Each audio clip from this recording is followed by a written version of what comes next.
that, Hen.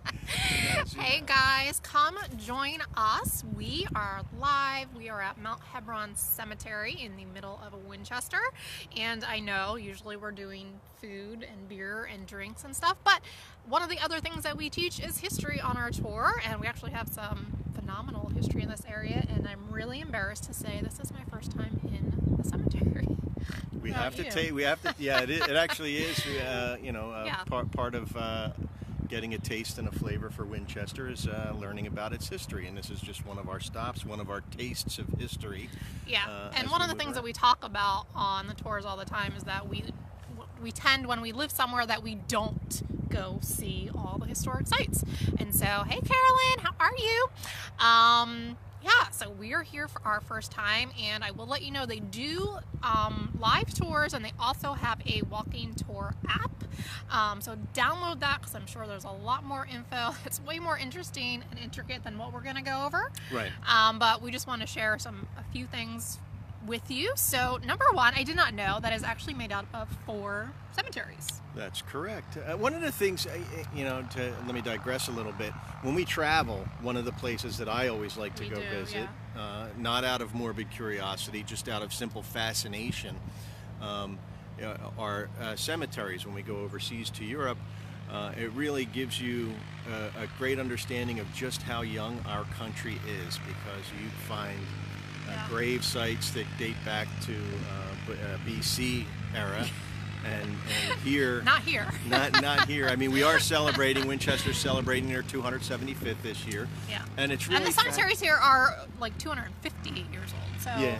The oldest gravestone is 1769. So that's pretty long. Yeah, and just when you read some of the headstones, especially from back in that era, you really get a feel for how life was back then.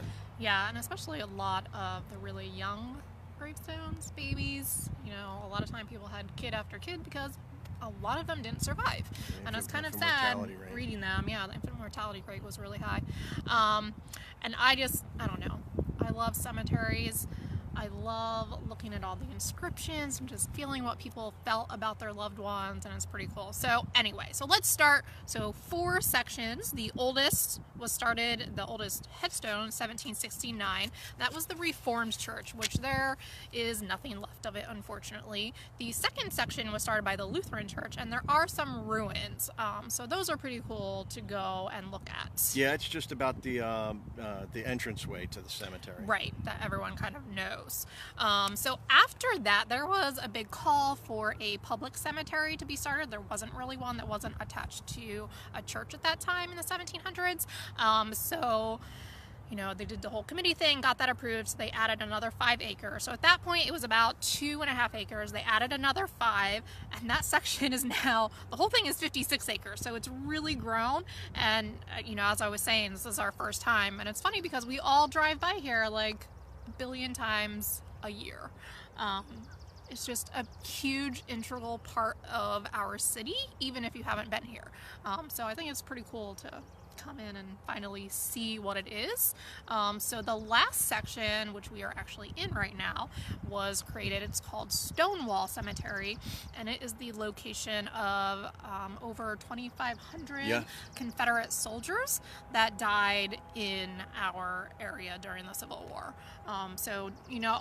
It's kind of hard thinking about wars and the numbers and how many people died and all that, and we talk a lot on the tour about all of the buildings that were used as hospitals during that time, pretty much all the big buildings downtown. So it's cool to kind of have them here. And there is behind us, if you can see, the giant, can't think of the word. It's a monument, but there's a specific word for that style. I can't think of it. This is a monument to the unknown and soldiers that were unknown and unnamed that are buried here.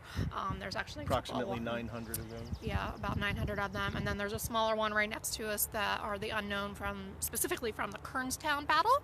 And then the other cool thing from this area, and we're going to go this way. Oh. We're flipping all around. So they're right behind Anthony's head, that kind of bigger building there.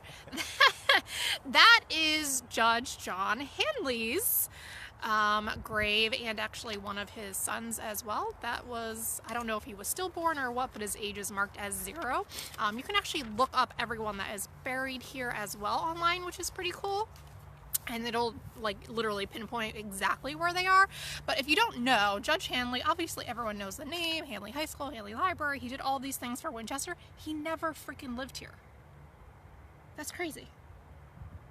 Well, I know that he had he had visited. He had a friend who had a huge farm in the area, and he took a liking to Winchester. So yeah, so this cemetery is actually one of those reasons. So the Stonewall Cemetery part, when they dedicated it and they did all these memorial ceremonies, he fell in love with what the city was doing for the community and everything, and so he, you know, visited and ended up being a huge benefactor. All these buildings and all these things set up, even though he never lived here. Right. When he passed, he donated $1.6 million for building the libraries and schools. Yeah. So that's phenomenal. Yeah. So he, like I said, this portion of the cemetery was what attracted him to Winchester, and so he wanted to save his spot. So he's literally right on the other side of the road. He has the first spot there outside the Stonewall Cemetery. Of course, it's all one cemetery now, but it would just really, you know, build his heart for Winchester. What may not be known is one of the people that we speak about on several of our historic food tours is Charles Rouse, who made a lot of donations. One of those actually includes the iron gate that surrounds the entirety of the cemetery. Yeah, which is, you know, 56 acre. It's a lot of gating. It's a lot of fencing. And it's iron and it's gorgeous. He really did another huge benefactor of Winchester. So yeah, so Hebron actually means the city of refuge, and it is from the Bible, from Abraham, and where he buried his wife Sarah and then his whole family and everything. So that is what it's named after, and it is technically a mount. It is a hill in Winchester, which I tend not to think of until I go down Cork Street, and then I'm like, oh, this is a hill. It is on top of It is a hill. So all the churches that were here, basically they ended up leaving and kind of going to the city, which it's all city now, but back then, you know, it was a lot different. There really wasn't anything out here. It was just cemetery and farmlands. And churches. And churches, yeah. So that's kind of how everything starts around here. Hey, Barbara. Thanks for joining us, guys. If you guys have been here, let me know. Yeah, so like I said, download the app, and definitely there was actually people walking when we were coming in. So it's a really great, peaceful place just to come, chill, look around. There are some really cool gravestones, especially in the oldest section. A lot of German skull and crossbones and some cool stuff. Iron crosses I've seen. There's all kinds of interesting things to see. You know, for over 100 years now, this place has been taken care of by the board managers of the Mount Hebron Cemetery. You can find out tons of information about this cemetery and its history and the people who are laid to rest here. You just have to go visit mounthebroncemetery.org, and it is, just so there's no confusion, MTHEBRON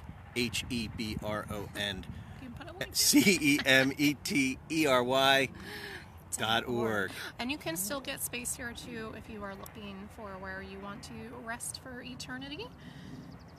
In addition to the self-guided walking tours via the app, they also periodically do guided walking tours. They're only $5, and you can call Mount Hebron at 540-542-1326 to find out what dates and to make reservations for this year's guided tours. Yeah, we have lots of tours in Winchester. Highly recommend all of them, of course ours as well. So we would love to see you. Food and beer tours. We actually have some booked for Apple Blossom Day, May 4th. So if anybody wants to join in, I don't know if they're I would totally. You gotta area. Sign up. Yeah, I don't know if they're from the area or if they're visiting. I don't know if they realize that it's Apple Blossom, so it'll be kind of cool to have everyone down there. We might have to go live or do a taping of that particular tour to see how that all goes with all those people. Yeah, but come out, visit, walk around, download their app, and hopefully we'll see you. If there's anywhere you guys want to know more about, we're setting up more of our Tasting Tuesdays. We're going to have some coming up of some historic homes, which I'm super excited about. Yes, I'm really excited to get inside. We go around, we take pictures of many of the historic homes and buildings and do little features on our blog. And we have an inn to get inside some of those historic homes. So maybe we can find out some more information that we don't already have on the blog. Yeah, and just show the interiors is going to be fantastic. We are tastewinchesterhistory.com. Feel free to book a tour, read our blog. And There's join lots of us neat on stuff. Thursday. We will be live at 5 p.m. at Escutcheon Brewing. I'm looking forward to that. A very cool collaboration between them and Murphy's Beverage. With a We've been funny invited. backstory. Yes, you're going to love this story, so join us then, or come out to Escutcheon and, hey, come say hi on video live. We'll see you then, have a beer. folks. See you then. Take Bye, care. guys.